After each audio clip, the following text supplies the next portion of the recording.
Fans भी enjoy करेंगे और जिन लोगों ने डेथ नोट नहीं देखा है वो मोस्ट प्रोबेबली इस सीरीज को ज़रूर देखना चाहेंगे। और हाँ, जितने भी फैंस हैं यहाँ पर उनको मैं ये बता देना चाहती हूँ कि आई एम टीम एल।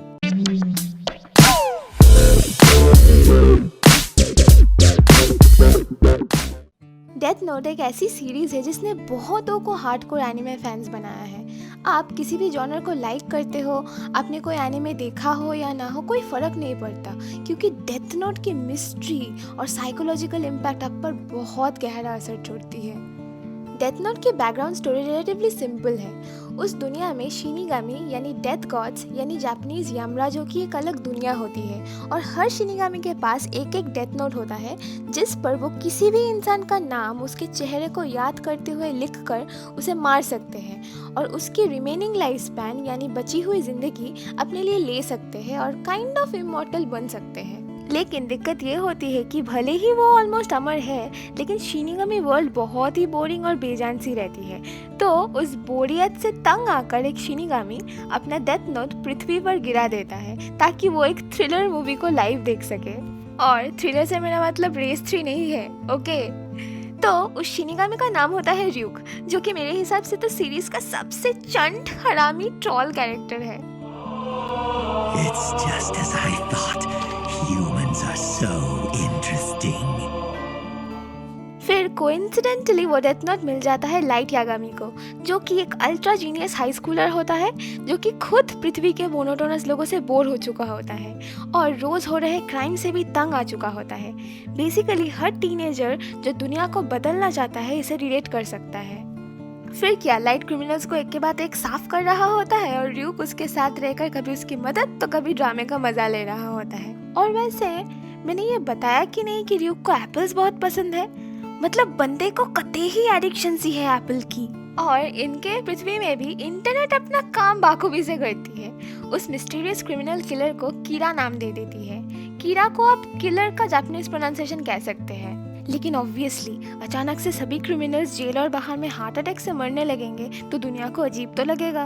तब एंट्री होती है one of the most interesting fictional characters ever created, L. हाँ, बस एल और कुछ नहीं। तो अभी तक तो ऐसा लग रहा होता है कि हमारा अल्ट्रा जीनियस लड़का लाइट तो बिल्कुल ही सेफ है, लेकिन एल की एंट्री के साथ ही आप ये समझ जाते हैं कि लाइट के टक्कर का एक बंदा तो है।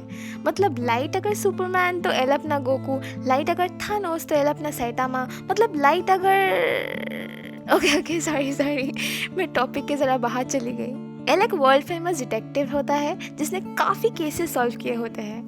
एल का जो एंट्री सीक्वेंस है ना, वही काफी है आपको एल का फैन बनाने के लिए।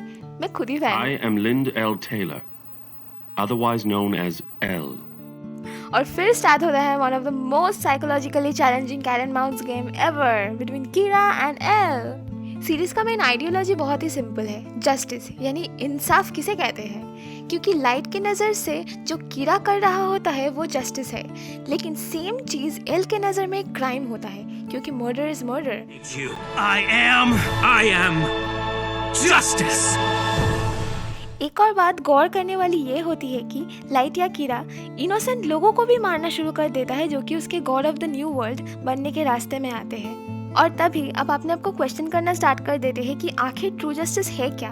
एक तरफ लाइट है, क्रिमिनल्स प्लस कुछ इनोसेंट लोगों को मार रहे हैं, और एक तरफ एल है जो क्रिमिनल्स को मारने वालों को पकड़ना चाहते हैं। यही कंफ्यूजन डेथ नोट के फैंस आज तक डिबेट करते हैं कि पूरी तरह से ही कौन था। इसलिए भले ही मैं टीम एल हूँ, लेकिन मैं खुद भी कंफ्यूज रहती हूँ। और ये कंफ्यूजन क्रिएट करने के लिए डेथ नोट के क्रिएटर सुगुमी ओबा सेंसेई की जितनी तारीफ की जाए वो कम है। लाइट और एल दोनों ही इंसाफ चाहते हैं, लेकिन दोनों का इंसाफ को देखने का नजरिया ही अलग है। शो का one of the most highlighted aspects light और एल के बीच की रिलेशनशिप होती है। ऐसा लगता है मानो दोनों एक ही दिमाग से काम कर रहे हैं, हर एक दूसरे की चाल को मात देता है, और दोनों के इस साइकोलॉजिकल वॉरफेयर में बेचारे हम व्यूअर सर खुजाते रह जाते हैं। मतलब कुछ सीक्वेंसेस ऐसे हैं कि आपको एपिसोड 2-3 बार देखना पड़ेगा तब कुछ पल्ले पड़ेगा। लाइट और एल की टक्कर को जिस तरीके से ड्रामेटाइज और हाइप अप किया गया है वो सही में आपको गूज़बम्प्स दे देगा। Even the most simple and trivial scenes are overly dramatised and spectacularly depicted. Example के लिए आप ये 2 सीन्स देख सकते हैं। I'll solve equations with my right hand and write names with my left. I'll take a potato chip and eat it. ये scene में light literally सिर्फ नाम लिख रहा होता है, अपना मैथ्स का होमवर्क सॉल्व कर रहा होता है और तले हुए आलू, मेरा मतलब पोटैटो चिप्स खा रहा होता है। लेकिन ये सीन एनिमे हिस्ट्री का one of the most ब्रेथटेकिंग scenes माना जाता है। There's no way this tennis match will deepen our friendship. This is a token gesture, an elaborate act we'll go through so we can say we're closer. Because I wanted to play tennis with you, you'll assume that I'm preparing to take a step closer, laying the groundwork to get to know you better. यहाँ पर lighter literally सिर्फ tennis खेल रहा होता है, but इसमें भी दोनों अपना साइकोलॉजिकल वॉर कंटिन्यू रखते हैं। हाँ, आपने सही सुना, टेनिस खेलते खेलते दोनों एक दूसरे को एनालाइज करते हैं। और यहाँ में अगर बैडमिंटन में एक सेट जीत जाओ तो जिंदगी सफल लगती है। एक इंटरेस्टिंग बात ये भी है कि ना केवल लाइट बल्कि कुछ पुलिस ऑफिसर्स भी कीरा के एक्शंस को सही मानने लगते हैं, जो कि मेरे हिसाब से ऑडियंस के कंफ्यूजन को डिपिक्ट करता है। मैं एक इंटरेस्टिंग फैक्ट बताना चाहूँगी कि according to myanimalist.net, L is the second most liked anime character of all time, और फर्स्ट लाइट नहीं है, फर्स्ट ललूट है कोड गियास का, जिसके बारे में कभी और बात करेंगे। तो मैं वीडियो को ख़त्म ये कह के करना चाहूँगी कि इसे फ़र्क नहीं पड़ता कि आप एनिमे फ़ैन नहीं हैं, या आप मिस्ट्री फ़ैन नहीं हैं, या आपको भाई की मूवीज़ पसंद है। डेथ नोट आपको अपने जाल में फंसा ही लेगा। आपको बस ये सीरीज़ स्टार्ट करनी होगी। That's it.